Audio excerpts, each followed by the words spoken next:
ఏం జరుగుతుంది ఇక్కడ? ఏం జరుగుతోంది? అరే, ఇది నా ఇల్లా లేక నాట్యశాలనా? రాగానే ఇలా ఆటపాటలు మొదలు పెట్టేశావు. నీకు అసలు సిగ్గుందా లేదా? ఈ ఇంటికి కోడలుగా వచ్చావా లేక డాన్సులు చేయడానికి వచ్చావా? పొద్దు పొద్దునే తలుపులు పెట్టుకుని డాన్సులు మొదలు పెట్టావు. మిగతా కోడళ్ళు వంటగదిలో పనిచేస్తున్నారు, నేను పూజ చేసుకుంటున్నాను. మరి తనేం చేస్తోంది? డాన్సులంట. వా అక్క వా, నీ కొడుకు కోసం భలే డాన్సులు చేసే కోడలు తెచ్చావు. చాలా బాగుంది. వంశం పేరు బాగా నిలబెడుతుంది. ఇక్కడ గదిలో దాక్కునేందుకు డాన్స్ చేస్తున్నావు? బయట వీధిలోకి వెళ్ళి డాన్స్ చేయి. పిన్ని గారు ప్లీజ్. ఖబర్దార్, నాతో గొంతు పెంచి మాట్లాడావంటే. అక్క, ఈ అమ్మాయి తెగింపు చూస్తున్నావా? ఎక్కడి నుండి వస్తుందో ఇది? మరెవరైనా ఉంటే కొంచెం నీటిలో మునిగి చచ్చేవాళ్ళు. ఎందుకు పిన్ని గారు? నేనేమంత పెద్ద పాపం చేశాను? అత్తయ్య, చిన్న అత్తయ్య, మీకేం జరిగిందో నేను చెప్తాను. ఈ అంతా తప్పు ఈ మిష్టిదే. ఇప్పుడేమో చప్పుడు లేకుండా నిలబడింది. అత్తయ్య, నేను దీనికి వెళ్ళి చిన్న పిన్నికి నీ డాన్స్ చూపించమని చెప్పాను, కానీ తను నాకే డాన్స్ చేయమని చెప్పింది. నోరు మూసుకో పెద్ద కోడలు.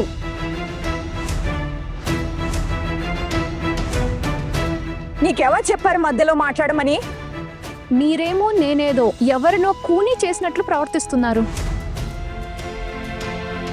మిష్టి స్టెప్స్ తప్పుగా వేస్తుంది, అందుకే నేను తనకి సరైన స్టెప్పులు నేర్పిద్దామని అనుకున్నాను. అత్తయ్య, ఇందులో నేనేం అంత పెద్ద తప్పు చేశాను? తలుపు కూడా వేసే ఉంది. నేను వీళ్ళిద్దరు తప్ప గదిలో ఇంకెవ్వరూ లేరు కూడా.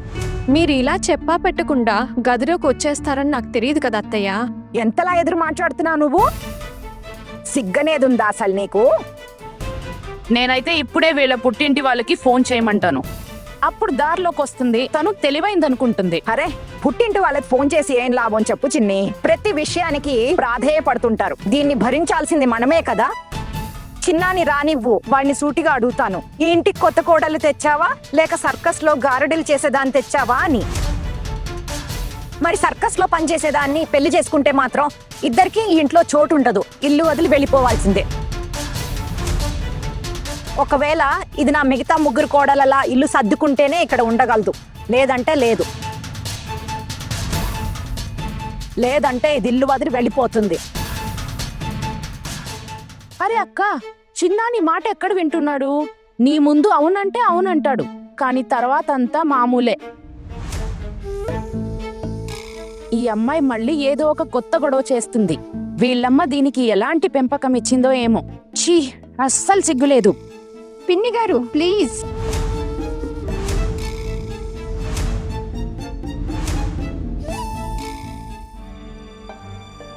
మీకు నన్ను ఏం అనాలనిపిస్తే అదనండి, కానీ మా అమ్మను మధ్యలోకి లాగకండి. నేను ముందే చెప్పాను, మా అమ్మ పెంపకంలో ఎలాంటి లోటు లేదు అని. మీ చూపే బలహీనంగా ఉంది. మీ ఆలోచన విధానమే సరిగ్గా లేదు.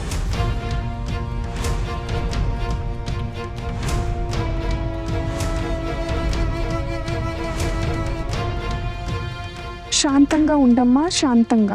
మిగతా ఏదైనా చెప్పు.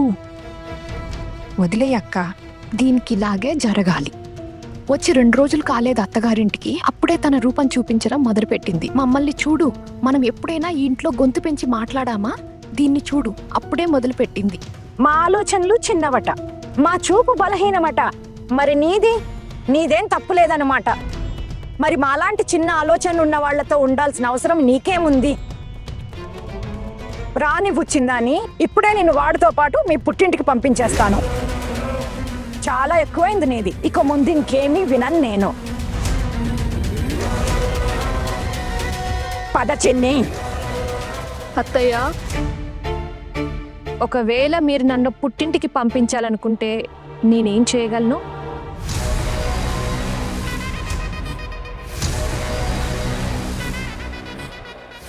పంపించేయండి అత్తయ్య. కానీ ఒక మాట మళ్ళీ చెప్తున్నాను అత్తయ్య, నేను ఏదైనా భరిస్తాను, కానీ మా అమ్మ అవమానాన్ని మాత్రం అస్సలు సహించలేను.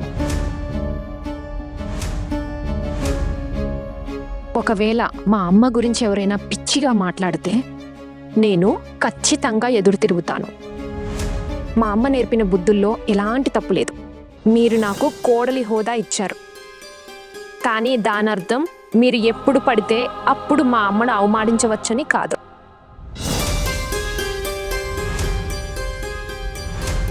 ఆమె గురించి మీరు పిచ్చిగా మాట్లాడుతుంటే నేను చప్పుడు లేకుండా నిలబడి వినడం కంటే చావడం మేలు. మీరు కూడా మీ అమ్మను చాలా ప్రేమిస్తారు కదా, ఆమె మీద మీకు చాలా అనురాగం ఉంటుంది కదా, ఆమెను ఇలా అవమానిస్తే మీరు సహించగలరా? చెప్పండి అత్తయ్య. మరి నేను మాత్రం ఎందుకు వినాలి? నేను మళ్ళీ చెప్తున్నాను అత్తయ్య, మా అమ్మ చాలా మంచి మనిషి, చాలా నిజాయితీ గల వ్యక్తి, ఎవరికి ఎప్పుడూ తప్పు నేర్పించదు.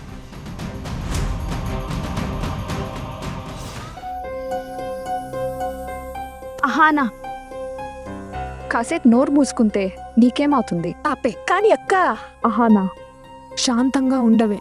ఇంతెందుకు మాట్లాడుతున్నావు ఇంతగా? నేను కూడా ఎప్పుడు మాట్లాడను. చూడు అహానా, నీదే తప్పు కదా. పెద్దలు చెప్తున్నప్పుడు ఎందుకు ఎదురు మాట్లాడుతున్నావు? మీత ఆ పెద్దత్తయ్య ఇప్పటికిప్పుడే చిన్న ఆఫీస్కి ఫోన్ చేయి. ఆఫీస్లో ఎంత అత్యవసరమైన మరియు ముఖ్యమైన పని ఉన్నప్పటికీ ఇప్పుడే ఇక్కడికి రమ్మని చెప్పు. వాడు ఇప్పుడే ఇక్కడికి రావాలి.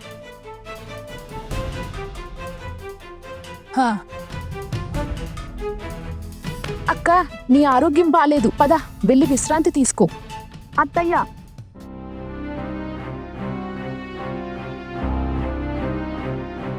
పద వెళ్దాం, పద.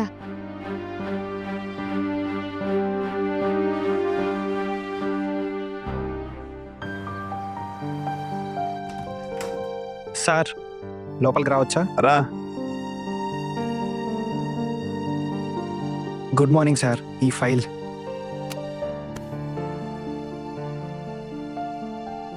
ఈ ఫైల్కి నా దగ్గర ముందుగా ఎందుకు అప్రూవల్ తీసుకోలేదు? నా సంతకం కూడా లేదు. ఐఎమ్ రియల్లీ సారీ సార్, మీరు అందుబాటులో లేరు.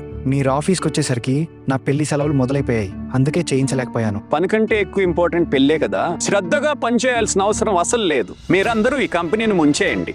ఇక్కడ ఎవరికి పని చేసే ఉద్దేశం లేదు. ఎప్పుడు చూసినా ఎవరో ఒకరు సెలవులో ఉంటారు.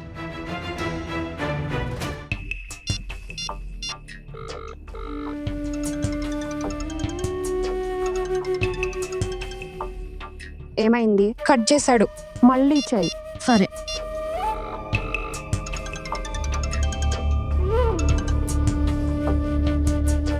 లిఫ్ట్ చేయి. కొత్తగా పెళ్ళయింది కదా, భారీ ఫీల్ అవుతుంది. బయటికి వెళ్ళి మాట్లాడుకో. ఐఎమ్ రియల్లీ సారీ సార్, అది ఇంటి నుండి ఫోన్ వస్తుంది. వచ్చేసారి నా క్యాబిన్కి వస్తే ఫోన్ సైలెంట్లో పెట్టుకుంటురా, సరేనా? Yes sir. వెళ్ళి మాట్లాడు. అలాగే నీ భార్యకి చెప్పు, నువ్వు ఇక్కడ పని చేయడానికి వస్తున్నావు కానీ విశ్రాంతి తీసుకోవడానికి కాదని. ఈ ఫైల్ ఇక్కడే వదిలేసి వెళ్ళు, నేను తర్వాత పిలుస్తాను. I'm really sorry sir. Hello, నేను మితా వదనను మాట్లాడుతున్నాను మరిది గారు. వదిన గారు, ఎందుకు అన్నిసార్లు ఫోన్ చేస్తున్నారు? నేను కట్ చేస్తున్నానంటే దాని అర్థం ముఖ్యమైన పనిలో ఉన్నాననే కదా.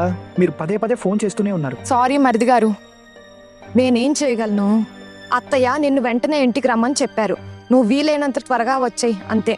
ఇంటికి రావాలా? వదిన, ఇది నా ఆఫీస్, అత్తగారి ఇల్లు కాదు ఎప్పుడు పడితే అప్పుడు రావడానికి. ఇప్పుడే ఒక ఫైల్ విషయంలో బాస్ చాలా తిట్టారు, చాలా కోపంగా ఉన్నారు. నేను ఆయన్ని సెలవడగలేను. ఒకవేళ నేను సెలవు కావాలని అడిగితే పనిలో నుండి తీసేస్తారు. నేను త్వరగా రావడం అసాధ్యం వదిన. అసలు ఏమైందో చెప్పు. పెద్ద గొడవ అయింది మరిది గారు.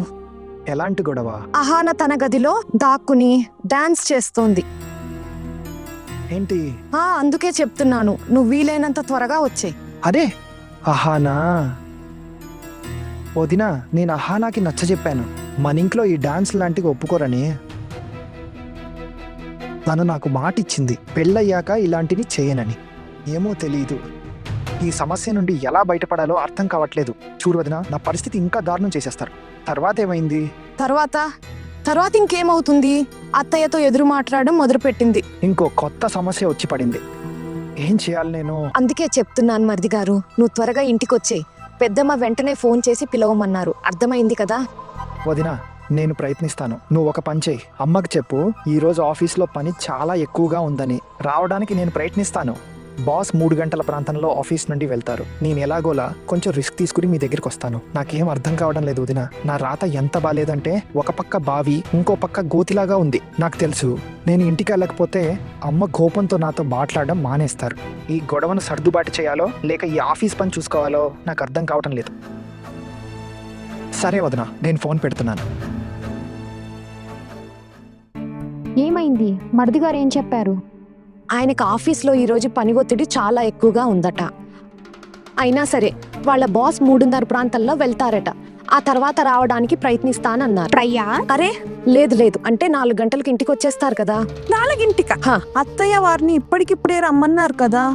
అవునక్క, నేనంతా వివరించాను. అయినప్పటికీ ఇక్కడికి రాలేమని చెబితే అప్పుడు ఆ పరిస్థితిలో నేను ఇంకేం చేయగలను? అయినా సరే పెద్దత్తయ్య చెప్తే మాత్రం ఏమైంది? అది ఆయన ఆఫీసు, పార్క్ కాదు కదా అంతా వదిలేసి రావడానికి. అయినా పెద్దత్తయ్య చెప్పిందని వాళ్ళ ఆఫీస్ బాస్ తమ పనాపి ఎందుకు వింటారు? ఈమె పెద్దమ్మ ఇంటి కోడలు కాదు కదా. చాలు నీ నోరు బాగా లేస్తోంది చెల్లి. ఎవరైనా విన్నారంటే మన పని అయిపోయినట్లే. అరే అక్క, నాకైతే ఇప్పుడే కాళ్ళు వణుకుతున్నాయి. చూడు అసలు ఏం జరుగుతుందో. నాకైతే అనిపిస్తోంది అహాన తన పుట్టింటికి వెళ్ళక తప్పదు. ఇకేమీ చేయలేం. మనం మాత్రం ఏం చేయగలం? అసలు డాన్స్ చేయాల్సిన అవసరం ఏమొచ్చింది? ఒకవేళ చేస్తున్నా సరే మిష్టికి నేర్పిస్తున్నాను అని చెప్పొచ్చు కదా. అమ్మతో ఎదురు మాట్లాడాల్సిన అవసరం ఏముంది? నాకేమనిపిస్తోందంటే అక్క, అహానా ఇలాంటి ప్రవర్తన భరించలేకపోయి ఉండొచ్చు, అందుకే ఊరుకోలేదు. మన ఆడవాళ్ల చేతి రాతల్లో నోరు మూసుకుని అన్ని భరించడమే రాసింది. ఊపిరి ఉన్నంత వరకు మనం ఇంతే. ఇలాగే ఉక్కిరి బిక్కిరి అవుతూ బ్రతకాలి. అక్క, అహానా కూడా మధ్యాహ్నం నుంచి ఏం తినలేదు.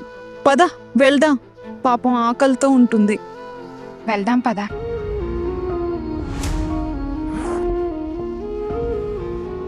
చిన్నాని రానివ్వు. ఇప్పుడే నిన్ను వాడితో పుట్టింటికి పంపించేస్తాను. నీ గోల ఎక్కువైంది. ఇక ముందు నేనేం వినను. కహానా, ఏమైంది నీకు?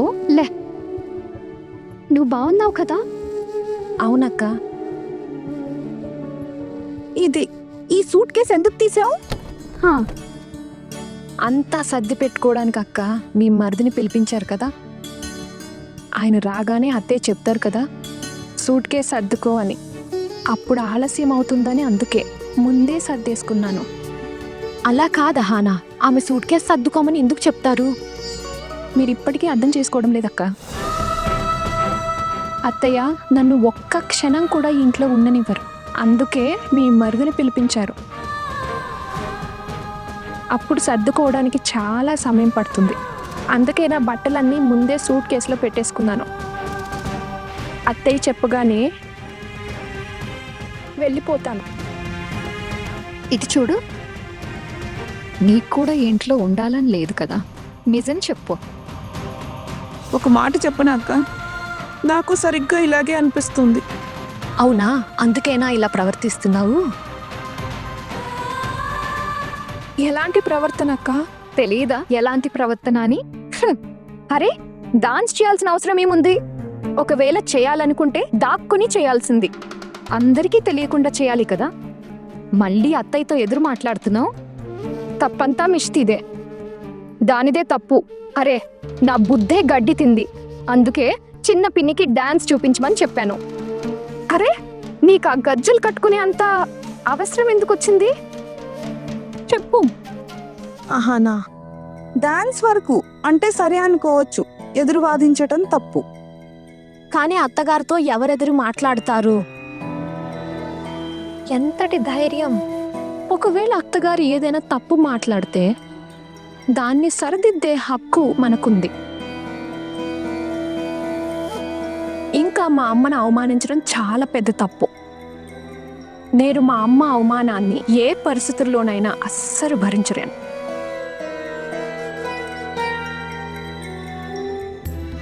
అందుకోసం నేను ఇల్లు వదిలి వీధిలో ఉండాల్సి వచ్చినా సరే, కానీ మా అమ్మ అవమానాన్ని మాత్రం ఎంత మాత్రం సహించను.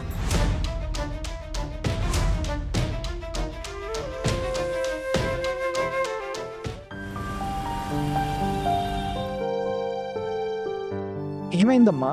నన్ను అర్జెంటుగా పిలిపించారు. మీ ఆవిడ నీకు ఫోన్ చేసి చెప్పలేదా ఎందుకు పిలిచానో? లేదు.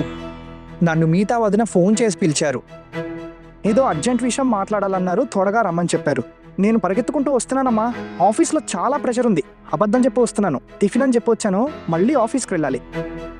అమ్మా, ఒకవేళ ఏదైనా ప్రమాదం జరుగుంటే? అరే ఏంటి చిన్న అంత అశుభంగా మాట్లాడుతున్నావు? అంత కంగారు పడాల్సిన అవసరమేముంది? ఏదైనా జరిగితే అయినా సరే నువ్వెప్పుడైతే అక్క ఇష్టానికి వ్యతిరేకంగా ఆ అమ్మాయిని పెళ్లి చేసుకున్నావో అప్పటి నుండి మాకు కష్టాలు మొదలయ్యాయి. ఇకేం చెప్తాం? నీ భార్య కొత్తగా ఏ గొడవ చేసిందో నువ్వే అడుగు. పిన్ని, తన వల్ల ఏదైనా తప్పు జరిగి ఉంటే మీరు ఇక్కడే సర్ది చెప్పొచ్చు కదా. మన ఆచారాల గురించి నేర్పించాల్సింది. నేను ఆఫీస్ నుండి ఇలా ఎందుకు రావాల్సి వచ్చిందో అర్థం కావట్లేదు. ఎందుకంటే ఇక్కడ నీ అవసరం ఉంది, అందుకే నువ్వు రావాల్సి వచ్చింది చిన్న. ఇక నీ భార్య ఈ ఇంట్లో ఉండలేదు. నీరు తలపై నుండి వెళ్ళిపోయింది. ఈ ఇంటి ఆచారాలను నాశనం చేయడానికి నీ భార్య కంకణం కట్టుకుంది. మన ఇంట్లో ఇవన్నీ సాగవని నీకు తెలుసు. అందుకే ఈ రోజు తను ఈ ఇల్లు వదిలి వెళ్ళాలి. సరే అమ్మా. అమ్మా, మీకు ఎలా సరైనది అనిపిస్తే అలా చేయండి, కానీ ప్లీజ్ నన్ను ఇందులో లాగకండి. నిన్నెందుకు లాగకూడదు? తను నీ భార్య. నా ఇష్టానికి వ్యతిరేకంగా పెళ్లి చేసుకున్నావు. తనని నువ్వే కదా ఇష్టపడ్డావు. అమ్మా, మీరు చూపించిన ఫోటోల్లో నుండే నేను ఒక అమ్మాయిని ఇష్టపడ్డాను. మరి ఇందులో అంతా నా తప్పే ఎలా అవుతుంది? ప్లీజ్ నా మీద ఇలా కోపడకండి. మీకు తెలుసు కదా ఎంత పని ఒత్తిడి ఉందో. నేను మళ్ళీ వెళ్ళాలి. ఒక ఫైల్ విషయంలో బాస్ ఈరోజు నన్ను చాలా తిట్టారు. నాకైతే నా టైం మంచిగా లేదనిపిస్తుంది. ఇప్పుడు ఎలాగో వచ్చావు కదా, అంతా వినేవెళ్ళు. పెద్ద కోడలు, సరే అమ్మా. మీ ముగ్గురు ఇలా గుంపుగా ఎందుకు నిలబడ్డారు ఇక్కడ? అత్తయ్య, మీకేదైనా పనుందా? నా ఆదేశం కోసం ఎదురు చూస్తున్నారా? వెళ్ళండి, వెళ్ళి ఆ మహారాణిని పిలుచుకురండి. చిన్న, ముందే తన భాగోతం అంతా చెప్తాను, లేదంటే తన మీద అబద్ధపు నిందలు వేస్తున్నామని అంటుంది. సరే అత్తయ్య, నేను తీసుకొస్తాను.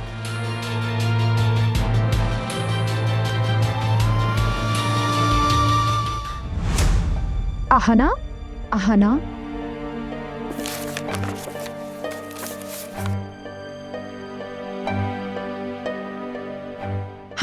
పెద్దక్క, ఏం దాస్తున్నావు? ఏమీ లేదు. అయినా నీ తెగింపును మెచ్చుకోవాలి అహనా. ఈరోజు ఇంట్లో ఇంత పెద్ద గొడవైంది, అయినా నీకు ప్రశాంతంగా లేదా? మరిది గారు ఇంటికొచ్చారు. ఈరోజు నీకేం జరుగుతుందో నీకే తెలియదు. మహా అయితే ఏమవుతుందక్క? ఉరి తీస్తారా ఏంటి? నేను చాలా పెద్ద తప్పు చేశాను కదా, దానికి శిక్ష చావు మాత్రమే అయి ఉండాలి. నాకెందుకు చెప్తున్నావు? తప్పు నీదే కదా. అత్తయ్యతో ఎదురు మాట్లాడాల్సిన అవసరం ఏముంది? ఆమె చెప్తున్నప్పుడు చప్పుడు చేయకుండా వినలేకపోయావా? అక్క, నేను అత్తయ్యతో ఎదురు మాట్లాడలేదు. ఎవరైనా తప్పు మాట్లాడితే నేను వ్యతిరేకిస్తాను, అంతే. రెండింటికి చాలా తేడా ఉంది. ప్రతి తప్పు విషయాన్ని వ్యతిరేకించే బాధ్యత నీకెవరిచ్చారు? ఈరోజు నీ వల్లే మరిది గారు ఆఫీస్ నుండి కంగారుగా పరిగెత్తుకుంటూ రావాల్సి వచ్చింది. పద, ఇప్పుడు నాతో పద. మీరే చెప్పండి, నేనేం తప్పు చేశాను? ఆ తర్వాత మీకు నచ్చిన శిక్ష వేయండి. నేను మౌనంగా ఒప్పుకుంటాను. మొండితనం చేయకు అహనా. ఇంత మొండితనం మంచిది కాదు. రా నాతో. నాకు కూడా ఇవన్నీ చేయడం ఇష్టం లేదు. ఈరోజు నా కూతురి వల్లే నువ్వు ఇవన్నీ భరించాల్సి వస్తుంది. అక్క, ఇందులో తన తప్పేముంది? తను తప్పు ఏమీ చేయలేదు. ఒక మాట చెప్పనా అక్క? ఇదంతా ఈ ఇల్లే వింతగా ఉంది. మెల్లగా మాట్లాడు. ఈ ఇంటి గోడలకు కూడా చెవులున్నాయి. ఎవరైనా విన్నారంటే? చూడహనా, మొండితనం వదిలే. ఈరోజు నిన్నిలా ఇల్లు వదిలి పంపించేస్తే నువ్వెక్కడికి వెళ్తావు? నీ గురించి కాకపోయినా మీ అమ్మ గురించి ఆలోచించు. మీ పెద్దనాన్న, వాళ్ళ కుటుంబం మీ ఇద్దరి గురించి ఎంతగా చింతిస్తారో ఈ విషయం అందరికీ బాగా తెలుసు.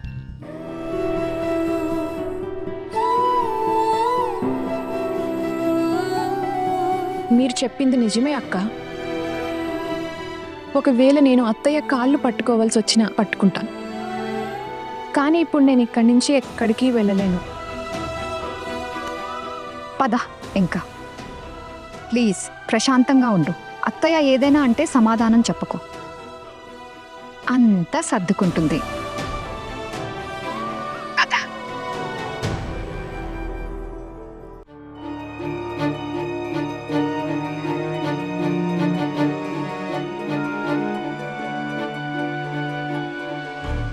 చెప్పండమ్మా, ఇప్పుడు మీరేం చెప్పాలి? మీ భార్య ఈరోజు గది తలుపులు పెట్టుకుని గజ్జలు కట్టుకుని డాన్స్ చేస్తోంది. మన వంశంలో ఎప్పుడు ఎవరు ఇలా చేయలేదు. మళ్ళీ ఏదైనా అంటే పదే పదే ఎదురు మాట్లాడుతోంది. సిగ్గులేని దానికి సిగ్గు అనిపించడం లేదు. ఇది ఈ రోజు అక్కను ఎంతగా అవమానించిందో తెలుసా చిన్న? అంతా నా కళ్ళ ముందే జరిగింది. మా మిగతా 3 కోడళ్ళు ఎప్పుడూ ఇలా చేయలేదు. ఆహానా, నువ్వెందుకు డాన్స్ చేస్తున్నావు?